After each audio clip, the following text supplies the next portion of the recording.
পরিবর্তন করে এনসিপি বারবার অনুরোধের কারণে আমরা সেটি শাহবাগে স্থানান্তর করলাম। সবাইকে ধন্যবাদ। বাংলা বক্তব্যেই স্পষ্ট করেছি যে শান্তি ও সম্প্রীতির এক অনন্য নজির আমরা স্থাপন করলাম।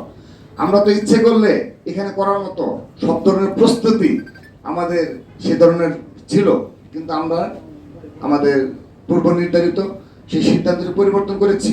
কিন্তু এখানে একটি বিষয় বলতে যাচ্ছি যে জনদুর্ভোগ হবে এটি তো আমরা দায়ী নই। কারণ হলো আমাদের শহীদ মিনারে আমরা নিয়েছিলাম যে জনদুর্ভোগ যেন না হয়, এবং আমাদের যে লক্ষাধিক নেতাকর্মী আসবে তারা তো এই স্পেসগুলো মানে ভরে যাবে।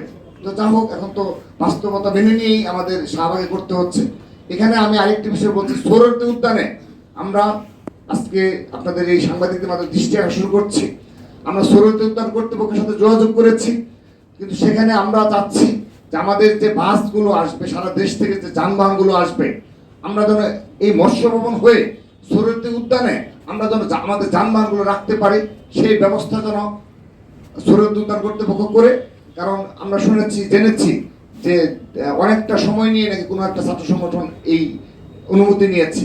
তো আমাদের এখানে সংঘর্ষ হওয়ার সামান্যতম কোনো সম্ভাবনা নেই। এই কারণে ছাত্রদল ইতিমধ্যে আমরা সে ধরনের দিক নির্দেশনা প্রদান করেছি, এবং আমরা অবগত করেছি যে ওই রাস্তা পরিহার করে যে যে এনসিপি যে বাসগুলো নিয়ে আসবে কিংবা যানবাহনগুলো ঢুকবে, তাদের সাথে সামান্যতম কোনো প্রকার কোনো তারা যদি দুর্ব্যবহার করে উস্কানিমূলক কর্মকাণ্ড করে ছাত্রদল সেই ফাঁদে পা দেবে না, এবং সেগুলো তারা নিবৃত্ত করবে। সবাইকে ধন্যবাদ।